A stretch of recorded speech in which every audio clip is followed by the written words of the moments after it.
هيحصل لك ايه لو بقيت الحوت الازرق ليوم واحد؟ اول ما مامتك تولدك هتنزل قد الفشفوشه بوزن 2 ل 4 طن. العجيبه هنا انك نايم جوه الرحم بتاع ماما ملفوف، وحجم الرحم بيكون ضخم جدا. لما تيجي تشوف نفسك وانت بترضع هتكتشف انك مش بتقدر تعمل عمليه امتصاص للبن زي باقي الحيوانات في البريه. انت هتحط بوزك كده حوالين مكان معين بتكون الحلمات مستخبيه جوه منه، وماما هي اللي هتضخ اللبن لبره، وانت هتكون قافل على المكان ده كويس عشان ما تدخلش ميه مالحه. ولو دخلت ميه بسيطه ما تقلقش، لان اللبن اللي بترضعه نسبه الدهون فيه عاليه جدا وبيكون تقيل، يعني هترضع مهلبيه. وتكتشف انك بترضع 200 كيلو لبن في اليوم الواحد. يخرب بيتك، انت شفت ماما. ولو عايز تعرف حجم ال 200 كيلو دول قد ايه، فانت محتاج ترضع من 28 جاموسه دفعه واحده، وده باعتبار انها تدي لك 7 كيلو لبن يوميا. ولو كانت بقره فريزيا هتحتاج 8 بقرات تقريبا. والغريبه وانت لسه نازل قبل حتى ما تفكر ترضع بيبقى طولك 7 متر، يعني طولك قريب من مبنى مكون من دورين، فطبيعي انك ترضع الكميات دي. وهنا بقى انت بتكتشف ان وزنك كل يوم بيزيد حوالي من 70 ل 90 كيلو بسبب انك بترضع 200 ل 150 كيلو لبن، يعني كل 10 كيلو وزنك بيزيد حوالي من 3 ل 5 كيلو. وبعد 6 شهور ماما هتقرر تمنع عنك اللبن بشكل تدريجي. ولو حسبنا متوسط الكميه اللي شربتها خلال ال6 شهور وقلنا انك كنت بتشرب في اليوم 150 كيلو بس، فكده هتكون شربت 27,000 كيلو من اللبن. وزنك بيكون وصل عليهم من 15 ل 22 طن خلال الفترة دي. ايه، انت شربت 27 طن لبن بس؟ لحظة، انت جبت الكمية دي منين يا ولية انت؟ هنا ماما بتعمل حاجة غريبة جدا عشان توفر لك اللبن اللي هتشفطه طول الفترة دي. ماما هنا بتفضل تخزن دهون كتير قبل ما تولدك. الدهون دي بتستهلكها يوميا عشان تتحول للبن. ولما يبقى عندك 7 شهور هتقرر تمنع عنك اللبن تماما، وتكتشف انك هتبدأ تاكل. وطبعا انت بتفكر هتاكل ايه، لان حجمك بقى عملاق جدا ووزنك تقريبا قريب من 35 طن، وكمان طولك وصل 15 متر، يعني طول اتوبيس. وكده وزنك وانت لسه نونو يعادل 60 جاموسه فوق بعض او 6 افيله. وخلاص دلوقتي انت جعان وبتفكر في الاكل، يا ترى هتاكل حوت زيك ولا سمكه قرش ولا هتقضيها دلافين؟ لحظه،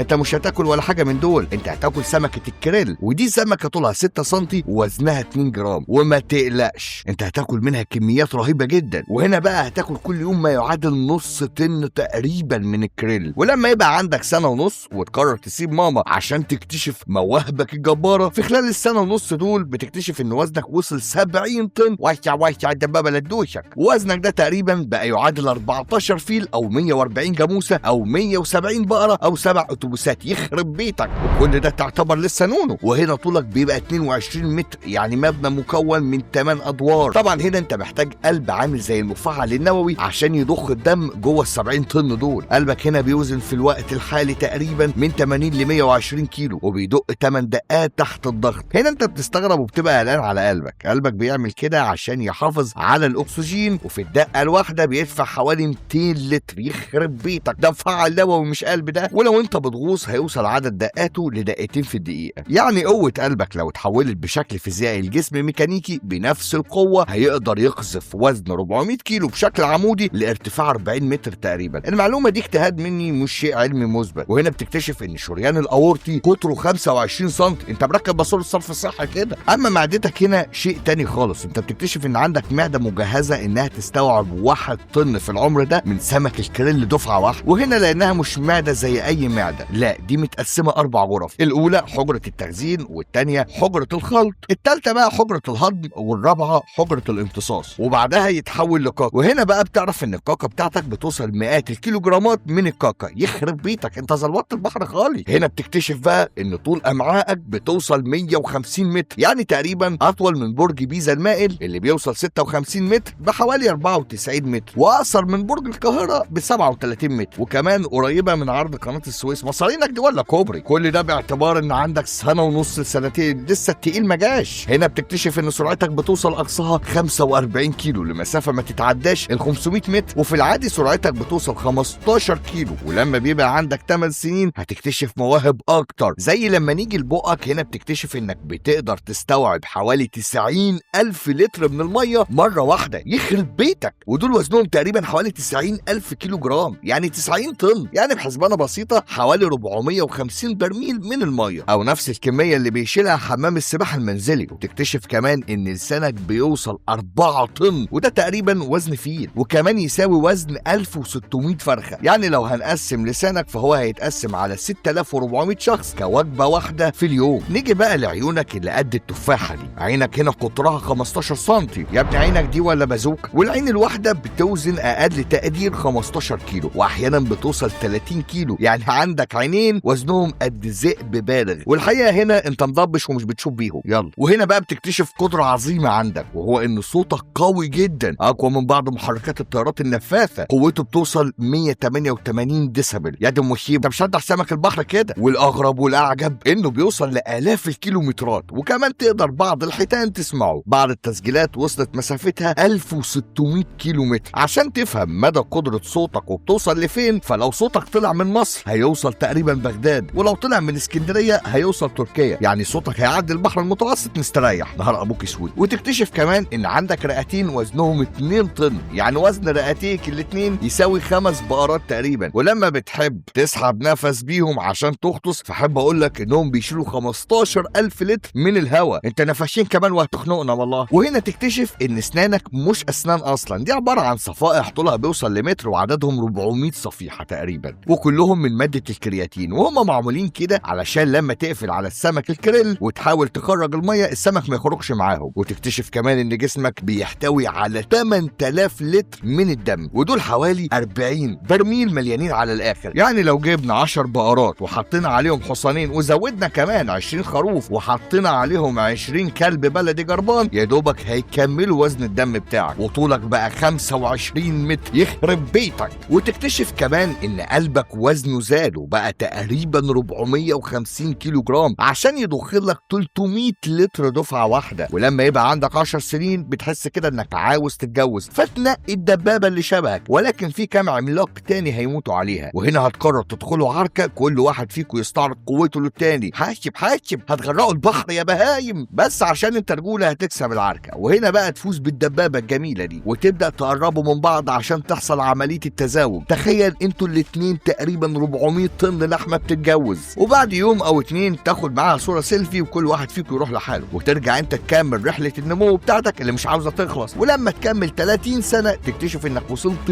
200 طن، وامعائك وصلت 300 متر، وكل حاجه فيك ضربت وبقت اكبر واكبر، وحجم الكلى عندك بقى 900 كيلو، وده علشان تفلتر لك الميه من الاملاح اللي فيها. يعني ده حجم الكليه الواحده قد البقره. وتكتشف ان وزن الكبده عندك وصل 1.5 طن. يخرب بيتك، وزن الكبده عندك قريب من عربيه ربع نقل، وطولك بقى 30 متر، يعني تقريبا عماره مكونه من 10 ادوار. وتكتشف كمان ان وزن الهيكل العظمي بتاعك بيوصل 20 طن تقريبا. يعني بحسبانه بسيطه نجيب فيلين ونحط عليهم زرفتين ونزود كمان عليهم جملين و10 كلاب بلدي و30 قطه، ودول يبقوا تقريبا 20 طن قد العظم بتاعك. والغريبه ان مخك وزنه 8 كيلو. يخرج ايه ده؟ ودلوقتي بقيت تاكل 4 طن سمك في اليوم. وبعد كل الامكانيات اللي وصلت لها دي، وتبقى اعظم كائن في البحر ومفيش مخلوق يقدر يهدد حياتك، فجاه يظهر كائن اسمه الانسان، والكائن ده بيهدد حياتك بالانقراض. وده بسبب انه اخترع آلات مخصوصه يقدر يصطادك عن طريقها ويحملك على سفن عملاقه، وفي الاخر تتقدم في طبق شوربه. مش مكمل الحلقه،